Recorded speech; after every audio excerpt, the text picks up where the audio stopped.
Son las 12 del día, 15 minutos, y les damos la bienvenida nuevamente a la edición central de Mañanas Blue, a quienes estaban conectados en sus noticias en Cali, Barranquilla, Medellín y Bucaramanga, por supuesto. Gracias por seguir con nosotros a través de nuestro canal de YouTube de Blue Radio en vivo, en donde seguimos conectados con ustedes, y los invitamos a los que no estén conectados a que se conecten, porque como les había anunciado antes del resumen informativo del mediodía, tenemos una denuncia muy delicada en contra de un congresista de la República, un congresista que ocupa una de las 10 curules que se le dio a las FARC en medio de la negociación en el proceso de paz en el 2016. Y por eso queremos empezar con Blue Investiga. No hay nada oculto cuando Mañanas Blue investiga. Y esta denuncia, como lo habíamos anunciado, es sobre cómo un congresista del partido Comunes le cobraba o le sigue cobrando a sus colaboradores un porcentaje del sueldo que se ganaban. El congresista es el representante Carlos Alberto Carreño. Y quiero preguntarle a usted, Sebastián, para que pongamos en contexto a los oyentes, ¿quién es el congresista Carlos Alberto Carreño? Camila, se trata de un bogotano, 47 años, estudió economía y antes de tener su papel de congresista en esta curul, la cual lleva ocupando 6 años, él estuvo muy vinculado en sus juventudes, Camila, en el Partido Comunista y se vinculó al bloque oriental de las FARC, en donde militó o estuvo en esa guerrilla cerca de 23 años. Él fue muy importante en el 2016 en el tema de las comunicaciones en la negociación de La Habana. Y digámoslo así, se califica como un firmante de paz muy importante en esa negociación, y ya después en ese escrito, en ese acuerdo con el Estado colombiano, pues las FARC tienen derecho a 10 curules, 5 en Senado y 5 en Cámara, que se terminan ahorita en el 2026, y pues Carlos Carreño, que era conocido en las FARC como Sergio Marín, pues ha ocupado una de las bancadas en la Cámara y ya lleva 6 años, le quedan 2 más. Llegó en el reemplazo de Jairo González Mora, en su momento quien renunció a su curul por problemas de salud, pero además Carreño, si no estoy mal, Sebastián, es el vicepresidente de la Comisión Tercera de la Cámara, comisión importantísima por cuenta de que es una de las comisiones económicas. De hecho, fue ponente de la reforma tributaria y del presupuesto general de la Nación en el 2023, y hoy que estamos hablando de una nueva reforma tributaria, esas comisiones, la tercera y la cuarta, que son comisiones económicas, claves, sí, son claves. O sea, y acuérdese usted que la Cámara de Representantes es esa Cámara en donde le va mejor al gobierno nacional, y por lo general presentan sus proyectos a través de la Cámara Baja, como se le conocería, de la Cámara de Representantes. Sí, ha sido pues de la confianza del gobierno, tal es así que pues es ponente de 2 proyectos muy importantes, pero bueno, me parecía importante, a lo mejor varios oyentes no saben, no conocen quién era Carlos Alberto Carreño, y ese es como un pero buen resumen de quién es. En la cabeza con el alias que usaba cuando estaba en las FARC de Sergio Marín, tal vez lo tenemos más presente, pero el congresista Carreño es de quien vamos a hablar hoy, y les vamos a contar cómo comienza esta historia, porque esta historia comienza con un derecho de petición que le llega al congresista, que le llega al señor Carreño, y también le llega al Partido Comunes este derecho de petición, que se lo enviaron el 13 de abril de 2023, es decir, del año pasado. Quienes están conectados con nosotros a través de nuestro canal de YouTube pueden enviar el derecho de petición de cómo comienza esta historia y cómo empezamos a averiguar qué era lo que estaba pasando en la UTL del señor Carreño. Sebastián, ¿quién envía este derecho de petición? Es un derecho de petición anónimo que llega a la oficina de Carlos Carreño, y también sé y tenemos pruebas de que llegó a toda la bancada del Partido Comunes. Tuvieron conocimiento en el que se denuncian los hechos. Ahí se denuncian los hechos en un párrafo de... Leamos un poco el derecho de petición que dice, Sebastián, lo que estamos mostrando a través de nuestro canal de YouTube. Sí, básicamente al principio pues el derecho de petición dice bajo qué parte de la ley colombiana pues los funcionarios públicos deben responder a las preguntas de los ciudadanos, pero la parte clave es esta que voy a leer, Camila. Abstenerse a invocar su condición de congresista que conduzca a la obtención de algún provecho personal indebido. Le preguntan, ¿usted ha solicitado en algún momento a estos funcionarios públicos cuotas o porcentajes de su salario, directa o indirectamente, de forma sistemática y o ocasional? Y en el derecho, Camila, se copian el nombre de 17 personas. También hay unos datos que obviamente los ocultamos porque pues no corresponde publicarlos, pero esas 17 personas que están copiadas son personas que han pasado por la UTL de Carlos Carreño. Y digamos, ¿qué es lo que sucede? Pues esto llega al partido, el partido no hace nada o no hace una investigación interna, pero digamos que el representante Carreño sí toma acciones. Es que, mire, expliquémosle a los oyentes que de pronto no están familiarizados con el funcionamiento de las oficinas de los congresistas, porque esto ha pasado varias veces en la historia de Colombia. Cada congresista, cuando es elegido, tiene la posibilidad de contratar gente para que lo ayude en su oficina y le dan un presupuesto de 50 millones de pesos. 50 salarios mínimos. 50 salarios mínimos, perdóneme. ¿Que son cuántos 50 salarios mínimos? Pues estamos a 1.300.000. Un poco más, sí. Un poco más de 50 millones de pesos. 80 millones, sí. 80 millones más o menos tienen en esa oficina de presupuesto. Los congresistas pueden contratar, si quieren una persona de 70 y pico millones, solo una, o pueden contratar muchas de salarios mínimos. Ellos tienen la potestad de hacer lo que quieran con ese presupuesto que se les entrega para contratar a la gente y que su oficina funcione. Muchos contratan jefes de prensa, contratan abogados, gente que les ayude con los proyectos de ley, porque finalmente pues un congresista está trabajando para representarnos a los colombianos en el legislativo.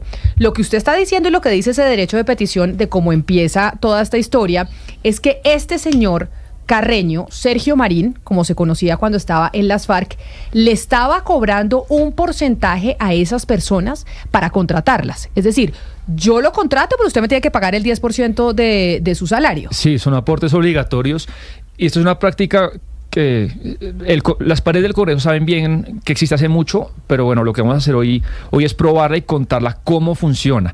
Entonces, Camila, llega este derecho de petición. ¿Y qué dice el partido político? Ahí estamos viendo en pantalla en nuestro canal de YouTube al congresista del que estamos hablando, a Carlos Alberto Carreño. Usted dice, llega el derecho de petición, es anónimo, donde se denuncia en cierta medida un poco lo que estaba haciendo el señor Carreño con su UTL. ¿Y qué responde el partido? ¿Qué responde Comunes? Bueno, internamente no hay mucho, no hay una investigación para saber si lo delicado que se contempla en el derecho es cierto o no.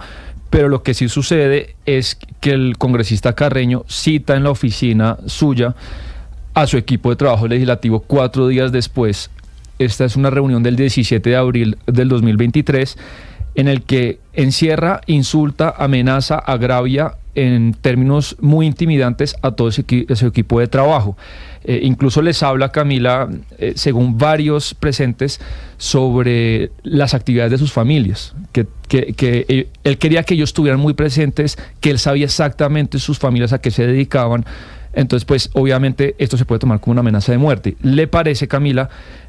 Tenemos testimonios de varios de los denunciantes, de varias de las víctimas. Vamos a oír un audio de uno de los presentes de esa reunión.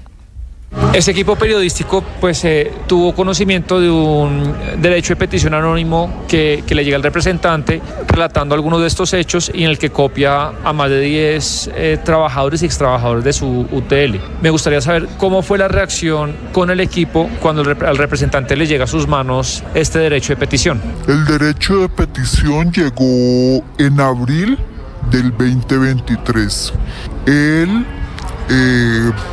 muy molesto, cargado de ira, con grosería, nos reunió a todos en la oficina de él, cerró la puerta, nos quitó a todos los celulares, los guardó y culpó a personas de la UTL del envío de ese derecho de petición. Ese derecho de petición le hacía a él la solicitud, le pedía información sobre los aportes que él estaba exigiendo a todas las personas de la UTL.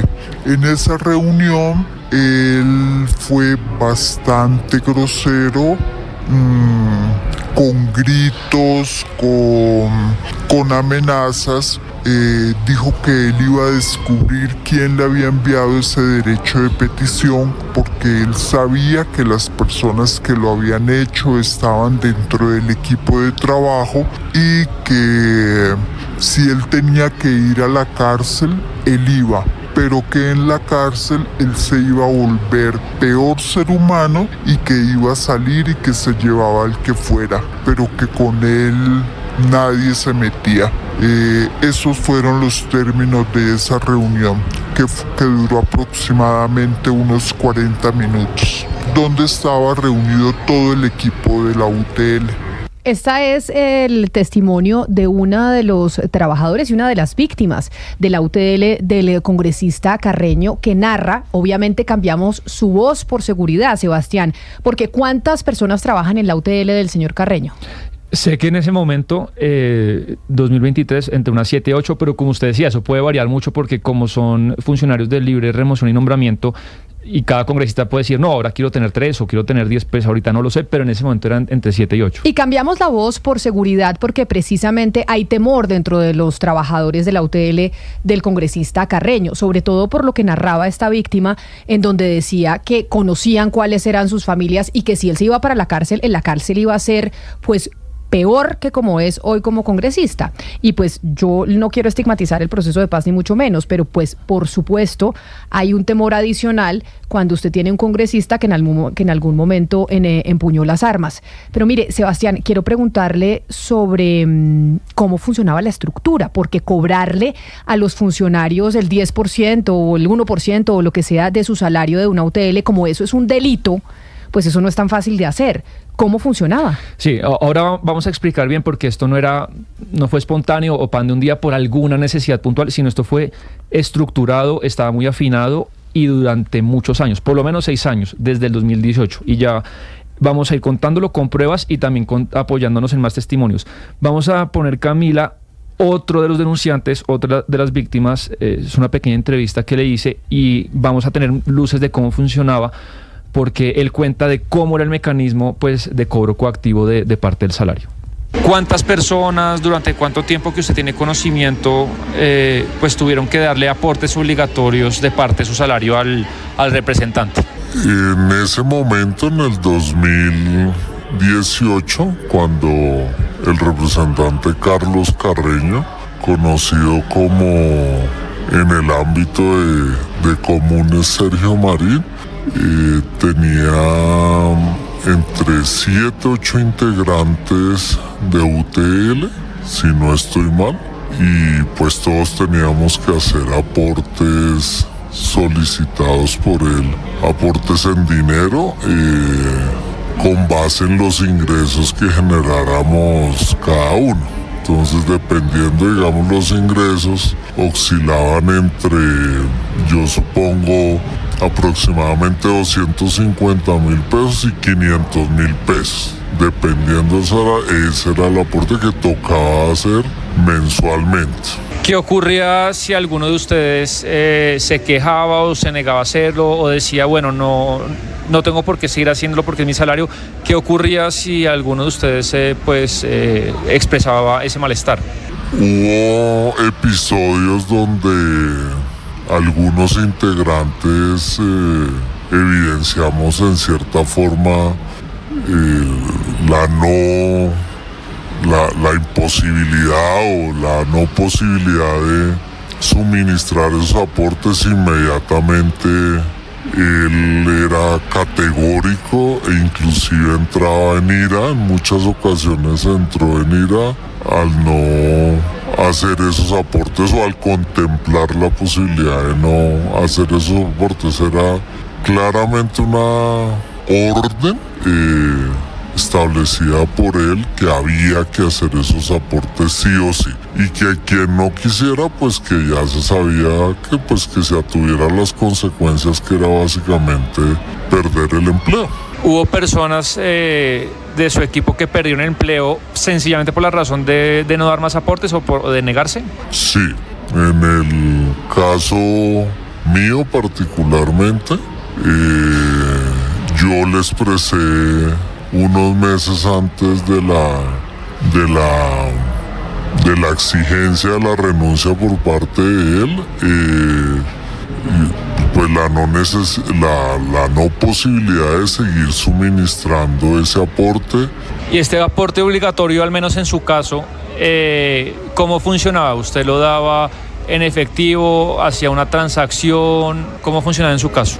En el caso mío y en el caso de todos, él desde el primer momento de la primera reunión, el primer equipo que hubo, nos reunió, orientó que estableció que había que hacer esos aportes. Él siempre le puso el mote o el manto de que eran aportes al partido, pero pues eso tal no era y no, digamos que todos en cierta forma sabíamos que no estaba bien hecho solicitar ese tipo de aportes y lo que hacíamos, él dio esa orientación, esa instrucción y indicó que había que suministrarle esos dineros era a través de quien en ese entonces hacía las veces de asistente y había que suministrarle ese dinero a esa persona. Esa persona era la que lo recogía, por decirlo así, por orientación de él, era la persona encargada de recoger eso. Digamos que a todos nos tocaba, ya fuera en efectivo o por transacción, se hacía ese aporte. Y aquí está la descripción entonces de otra víctima, de cómo funcionaba este cobro por un porcentaje del sueldo. Sebastián, acá me están escribiendo varios oyentes. Por ejemplo, un oyente desde la costa nos está diciendo que esta es una práctica muy común que existe en el Congreso de la República y que de hecho en la costa existe una figura llamada corbata, al que le dan una parte del sueldo pero nunca trabaja. Y están, como es el caso de estas víctimas que estamos oyendo, los que sí trabajan y les quitan parte del sueldo, que es el caso de la denuncia de la UTL del señor Carreño. Pero hablamos con más víctimas, sí. No fue solo una con la que hablamos, ni dos. Sí, un nuevo testimonio, este es un poco más corto, pero de pronto algún resumen de lo anterior. Eran entre 200 y 500 mil pesos de manera mensual, de manera obligatoria. Todos tenían que hacerlo, no había la posibilidad de no hacerlo. Un nuevo testimonio que nos da un poco más de detalles para armar el rompecabezas del esquema. Este es un testimonio que me parece de un minuto. Vamos con este. En tu caso era obligatorio, ¿cómo funcionaba? ¿Era todos los meses? ¿Cuánto debías aportar? ¿Cómo fue tu experiencia en este tema con el representante? Desde el inicio, él nos solicitó los aportes teniendo en cuenta los ingresos que cada uno teníamos. Luego, esto se hacía para todo el equipo de la UTL. Luego, él pidió que se diera por porcentajes. Él sacaba unos porcentajes de los salarios y todos teníamos que cumplir. Los aportes se le entregaban a una persona de la UTL que hacía como asistente y esa persona le entregaba los recursos a él. Entre más ganaba una persona, más aportaba. Es decir, si alguien ganaba 8 millones, el que ganaba 8 millones aportaba más que el que ganaba 4. Así es. Entre más ingresos tenía la persona, más aporte tenía que realizar. Estos son los testimonios de las víctimas que trabajan en la UTL del señor Carreño, que cuentan cómo les estaban cobrando un porcentaje de su sueldo para poder seguir trabajando en esa UTL. Pero Sebastián, ¿tenemos algo además de los testimonios? ¿O son solo los testimonios los que tenemos para decir que este congresista Carreño del Partido Comunes en la Cámara de Representantes les estaba cobrando un porcentaje de su sueldo? No, le voy a mostrar más cosas y a usted y a los oyentes, transacciones bancarias pues que dan cuenta de la ruta, del detalle, y también tenemos otras pruebas. Pero antes hay un detalle importante que me lo recalcaron mucho las víctimas, y es, Camila, dentro del Congreso y dentro de la UTL hay escalafones y también jerarquías, asesor 1, asesor 2, etcétera, y de acuerdo a eso pues usted gana más. Algo que sucedía al interior de la UTL es que se le ofrecía a la persona dar un salto cualitativo importante, su salario, si ganaba 4 o 5 millones, pasar a ser, por ejemplo, asesor 1 para ganar 9, 10 millones, pero obviamente con la promesa y la exigencia de que se debía aportar más si se le subía el salario. Entonces, esto es corrupción pura y dura, ¿no? Porque esto es, yo lo contrato, pero si usted me paga un porcentaje a mí, que tengo la potestad de contratarlo, que es lo que pasa también con los contratos de obra pública, que les adjudican a ciertas empresas los contratos, pero les cobran una coima para poderles dar ese contrato. Y acá sucede dos cosas. Uno, pues se llama pues, es abusar de una posición de poder, y dos, pues son dineros públicos, porque el salario de las personas de la UTL son dineros públicos. Entonces, en este esquema que le cuento, Camila, esa trazabilidad se puede hacer y es fácil de ver cómo varios funcionarios que entraban a la UTL inmediatamente, muy pronto, 2 o 3 meses, se les ascendía de manera como vertiginosa. Ese detalle era importante. Bueno, ahora vamos a ver algunas de la trazabilidad financiera de estos pagos. Tenemos ahí en pantalla, Camila, obviamente pues hay que ocultar datos públicos, ¿no? Que no, los nombres, sí, cédulas, teléfonos pero los de tenemos quienes nosotros, hicieron pues. esas transacciones, pero a la hora de publicarlas están ustedes viendo algunas imágenes a través de nuestro canal de YouTube de Blue Radio en vivo, que son algunas de las pruebas con las que contamos para decir que efectivamente el señor Carreño le estaba cobrando a su UTL parte de su sueldo. Entonces hay 2 tipos de transferencias que, bueno, lo han contado las víctimas, pero yo lo vuelvo acá a recalcar. Una de los miembros de la UTL a una persona que se encargaba de hacer 3 cosas, que igual han sido varias personas las que lo han hecho en estos 6 años, pero esa persona, Camila, era como un puente y lo que hacía era recoger la plata, llevar la contabilidad de la plata y entregársela a él de manera personal, sea en efectivo o sea por transferencia. O sea, él no era directamente a su cuenta, no le consignaba, no. Era a la cuenta de otra persona de la UTL. Que esa persona tenía esa tarea. Entonces vamos a mostrar diferentes tipos de transacciones. La primera, para repetirla otra vez, dejarla ahí en pantalla, esta es de un miembro de UTL a la persona que se encargaba de recoger. Ahí dice pago cuota, es de 200,000 pesos, es un monto chiquito, pero esa persona tenía que hacerla siempre 200,000 pesos. Pongamos, por ejemplo, una siguiente transacción. Esto lo hace el pago también otra persona de la UTL, es otro pago de 200,000 pesos. Pongamos el siguiente. Nosotros no estamos mostrando los nombres de las personas que hacen las consignaciones, tanto quien estaba recibiendo la plata como quien la envía por temas de seguridad. Claro. Incluso también de las propias fuentes con las que contamos para esta denuncia. Y por ejemplo, que es desde un Davivienda, usted puede ver, Camila, ahí donde dice que el objeto de la transacción se llama detalle de la transacción, pago cuota de enero. Este se llama pago cuota de enero. Ahora le voy a mostrar otro tipo de transacciones que ya son directamente a la cuenta personal de Carlos Carreño. Vamos con la siguiente, por favor.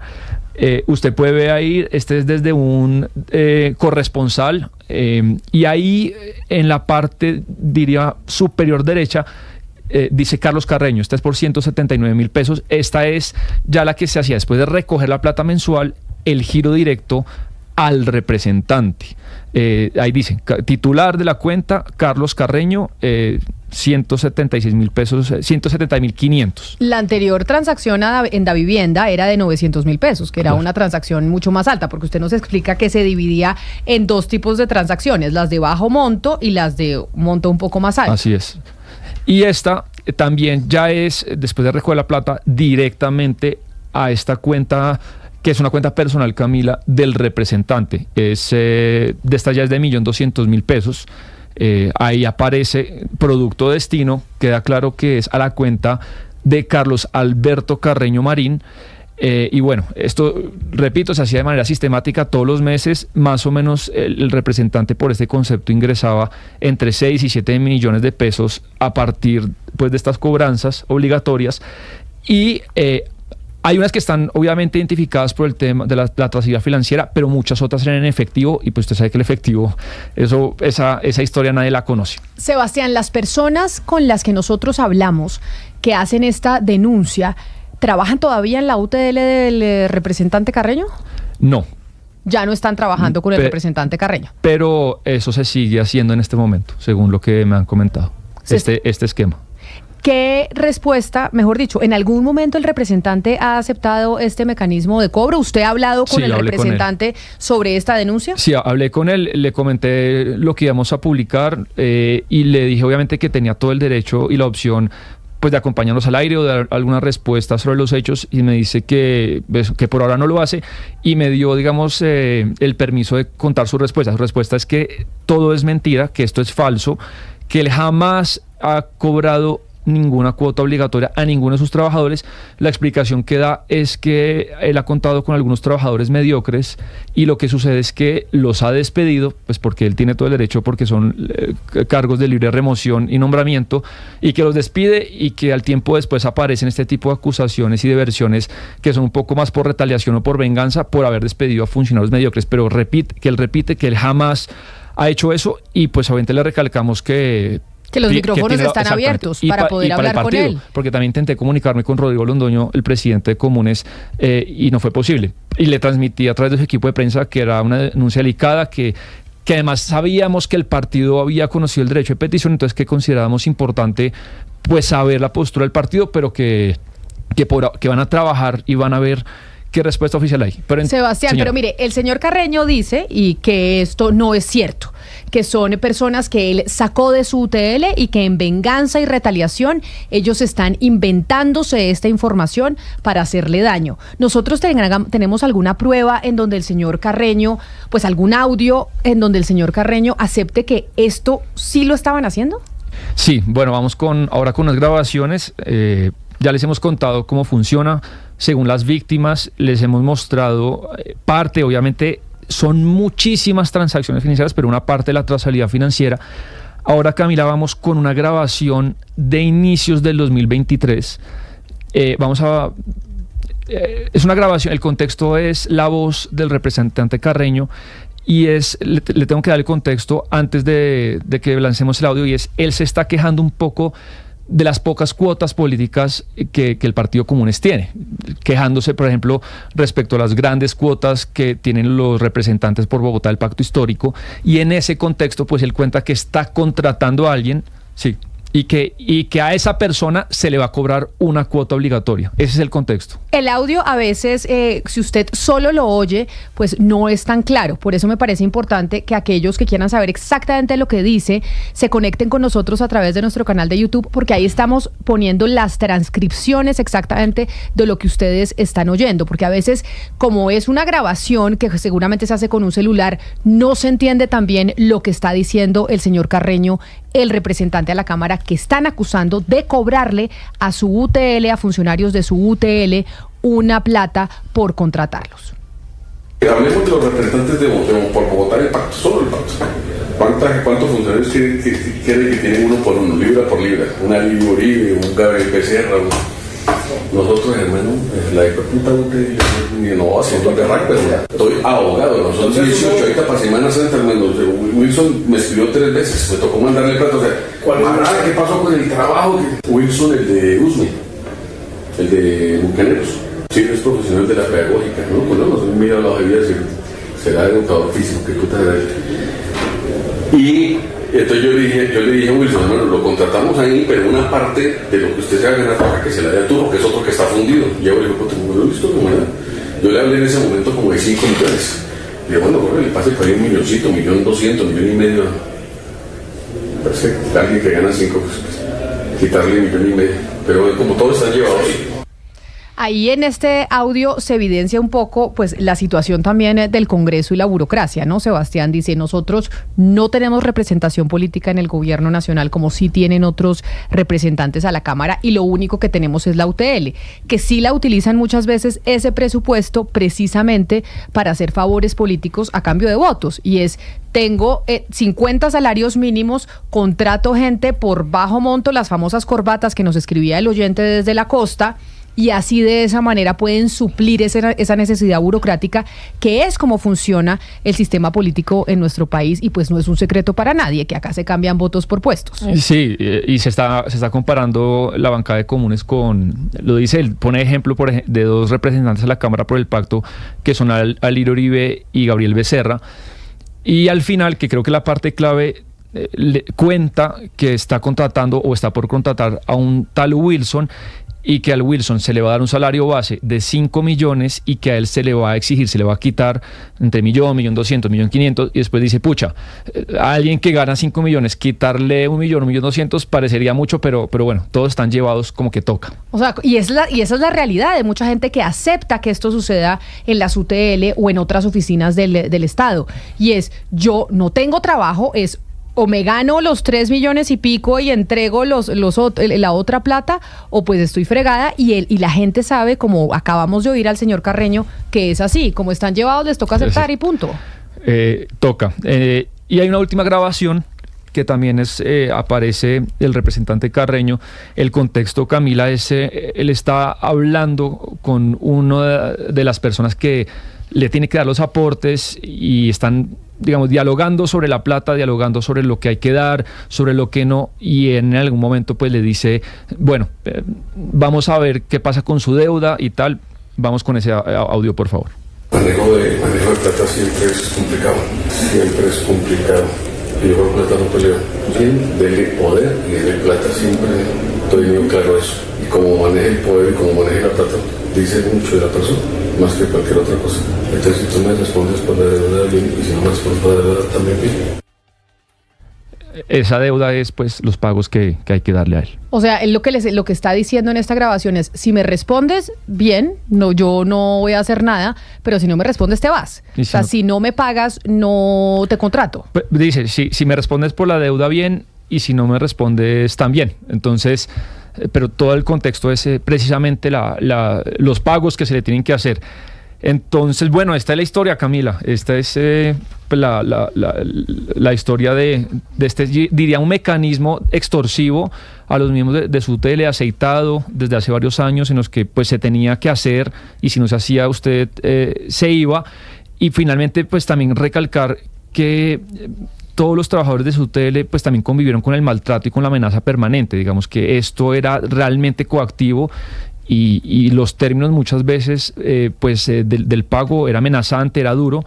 Y bueno, pues esta es la denuncia que les teníamos para los oyentes, y esperamos pues alguna respuesta tanto del representante como el partido, que hasta ahora pues no la hemos tenido. Y sí tiene que haber una respuesta también del partido, sobre todo porque este derecho de petición llegó a las oficinas del partido, y cuál es la disciplina que se está aplicando, o cuál es el comité de ética de la colectividad cuando reciben una denuncia de este tamaño, porque esto es un delito, esto es ilegal. ¿Sabe qué, Sebastián? Como estas son unas curules especiales, averigüé con 2 personas que estuvieron asesorando el proceso de paz en su parte jurídica, y tengo 2 respuestas, Ana Cristina, que son contrarias. Una me dice que eso no quedó establecido, o sea, que no quedó establecido si, por ejemplo, en caso de que el señor Carreño lo encuentre la justicia responsable de esto que estamos denunciando, que evidentemente cometió un delito, si se aplicaría la silla vacía como se aplica a otros partidos políticos, porque aquí estamos hablando de casos de corrupción, porque cobrarle a su UTL un porcentaje de su sueldo es un acto de corrupción. En ese caso queda la silla vacía, y entonces ya no son 10 curules, sino 9 curules. Una persona que asesoró jurídicamente el proceso de paz me dijo no tener claridad, y que eso no quedó estipulado en la norma, y que eso al final tendría que definirlo el Consejo de Estado. Sin embargo, por otro lado, me dicen que no, que se tienen que someter a las normas de todos los otros partidos, que las curules son exactamente igual, solo que las tienen garantizadas por 2 periodos, pero que si cometen un delito que aplique la silla vacía, pues la silla vacía se aplica y se perdería esa curul. Lo que quiere decir que al final, pues es el Consejo de Estado quien debería definir, en caso de que a una de las curules de las FARC se les encuentre que cometieron un delito que lleve a la silla vacía. Pero es que esto tiene otra arista, Camila, Sebastián y oyentes, y es la siguiente. El señor Carlos Alberto Carreño Marín, él es firmante de paz. Él está bajo el acuerdo de paz. Entonces, cualquier otro congresista debería estar bajo la mirada de los entes de control, etcétera, pero este señor tiene que cumplirle a unos acuerdos, y esos acuerdos de La Habana lo que le dicen son 3 cosas: 1, dejar las armas; 2, garantizar la no repetición; y 3, no reincidencia en comisión de delitos. Entonces, este señor no solamente le tiene que responder a las mismas entidades, a los mismos organismos que los otros congresistas, sino que este señor le tiene que responder a la JEP. De hecho, este señor está citado, el señor Carreño está citado a finales de octubre para el macrocaso 010, en el macrocaso 10, que es el de graves crímenes e infracciones al derecho internacional humanitario por parte de las FARC. La JEP llamó a 74 integrantes y él es uno de ellos. Pero ahora con esto que estamos hablando acá, que Sebastián nos dice que eso es una presunta extorsión, pues es decir, ¿cómo se le dice en los barrios a los que cobran por trabajar? Es vacuna. Eso es vacunar. Eso aquí estamos hablando de que presuntamente estaba cobrando y que es una práctica normal en el Congreso.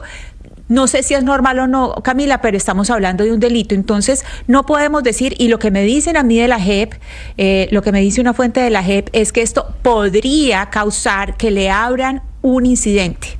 Es decir, que le abran un incidente en la JEP por posible incumplimiento. Claro. Por posible incumplimiento. La duda mía era qué pasaba con la curul, si se llega a encontrar que es culpable. Y eso lo que pues al final lo tendrá que definir el Consejo de Estado, porque si fuese el Partido Liberal, el Partido de la U, Cambio Radical, los Verdes, pues aplica la silla vacía, porque es un caso de corrupción. Pero, Oscar, sobre lo que decía Ana Cristina de no sabía si esto ha funcionado así o no en el Congreso de la República, pues ha funcionado. Hemos tenido casos de congresistas que les han cobrado a sus hoteles plata bastantes. O sea, esto ha pasado en la historia de Colombia. Y de hecho me escribió un oyente en el 301-764-4108, nuestra línea de WhatsApp, que a propósito de UTLs y otros negocios, en cierta época la bancada costeña se hizo famosa entre las bancadas porque hacían trueque de novias. Nómbrame mi amada y yo te nombro a la tuya, que era otra de las prácticas que se han vivido en el Congreso y que fue muy famosa en la bancada costeña, o sea, la de su región.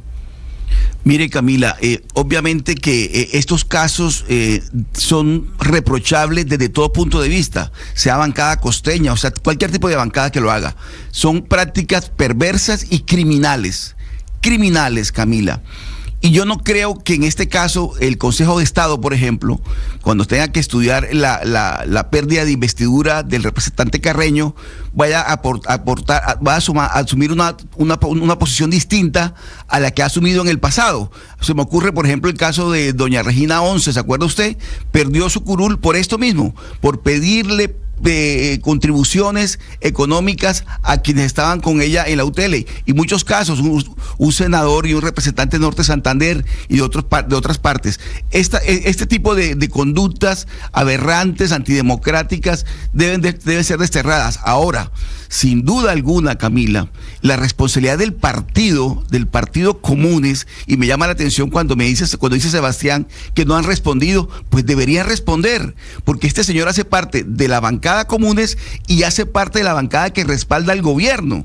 Él es un integrante de una bancada que apoya al gobierno del doctor Gustavo Petro, de tal manera que yo sí creo que ante la gravedad de la denuncia, y por supuesto que el señor niega y dice que no tiene nada que ver, tendrá que demostrarlo, tendrá que probarlo, pero ante la gravedad de las denuncias, Camila, yo sí creo que se requiere de pronunciamiento de Comunes y también de la bancada del Pacto Histórico, porque él hace parte de esa bancada de gobierno. Tiene usted razón, él hace parte de ese gran movimiento dentro del Congreso que apoya al gobierno actual. Me pregunta un oyente, abogado además, Sebastián, pero creo saber la respuesta, pero dejo que usted la dé, y es si las víctimas demandaron la pérdida de investidura o han demandado la pérdida de investidura de este congresista representante a la Cámara, quien era conocido en las FARC como Sergio Marín, hoy el señor Carreño, si han demandado su curul o no. Y entiendo que no, pues porque esta gente se muere del susto de que se sepa que ellos son los que están haciendo las denuncias. Pero lo van a hacer. Lo van a hacer. Van a denunciar la pérdida de investidura. Así es. Bueno, porque entonces ahí sí cabe la pregunta que yo hacía, es ¿quién define qué pasa si hay silla vacía o no hay silla vacía? Jennifer.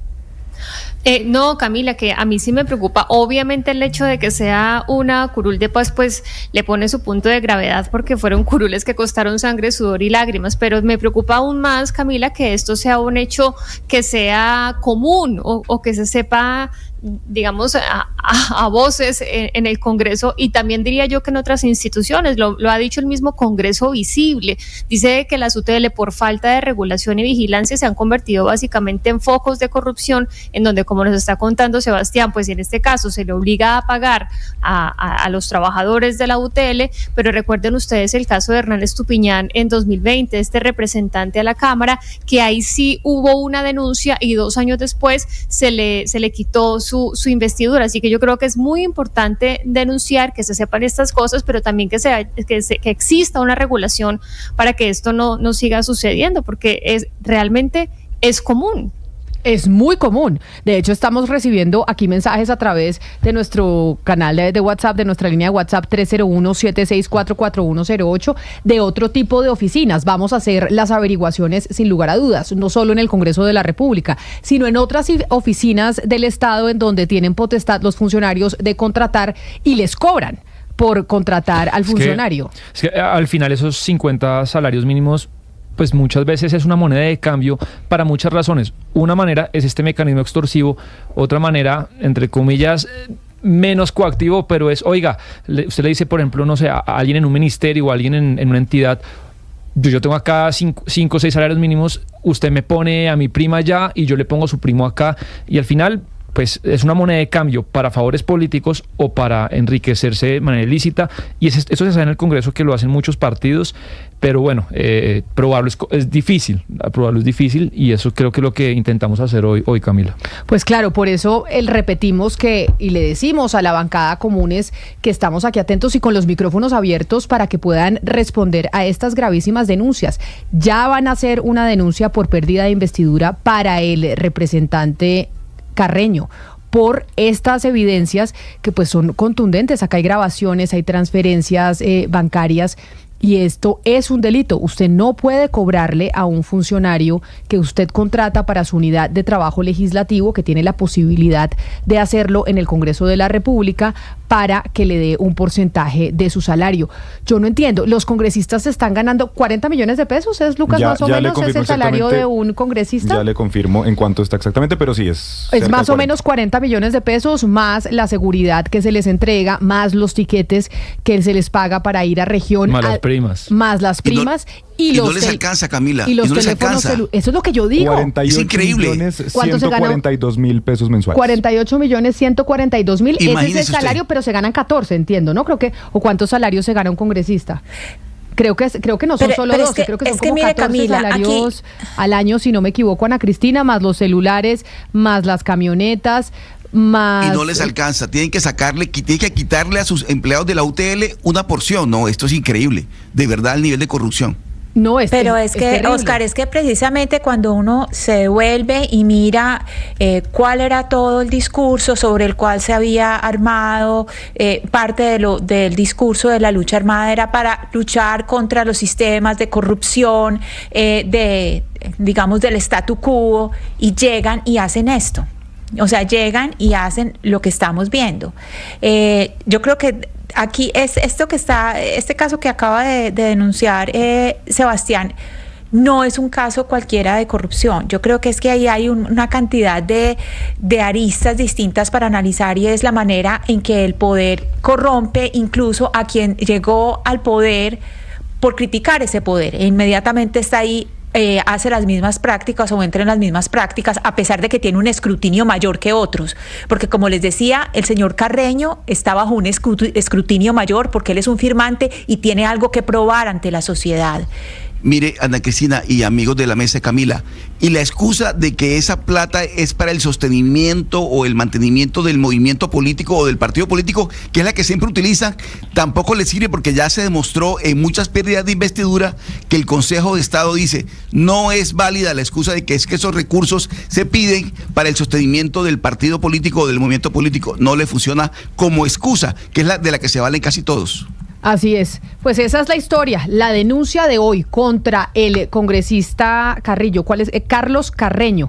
quien Carlos Alberto Carreño, quien se hacía llamar cuando estaban en las negociaciones de paz Sergio Marín. Y repetimos, quienes están conectados con nosotros a través de nuestro canal de YouTube pueden ver la imagen del congresista al que estamos haciendo referencia, porque sí es muy delicada esta denuncia que hemos conocido el día de hoy, en donde tenemos testimonios, además de eso, las pruebas de las transacciones de cómo se le está cobrando a una UTL, a unos funcionarios de una unidad de trabajo legislativo, una, como dice Ana Cristina, una vacuna para que se la paguen al congresista Carreño. Vamos a ver qué otra información tenemos más adelante, porque no es la única información que hemos recibido de algunos miembros de la bancada de Comunes. Y queda, Camila, publica ahorita, queda en el YouTube, queda en todas las redes sociales de Blue Radio.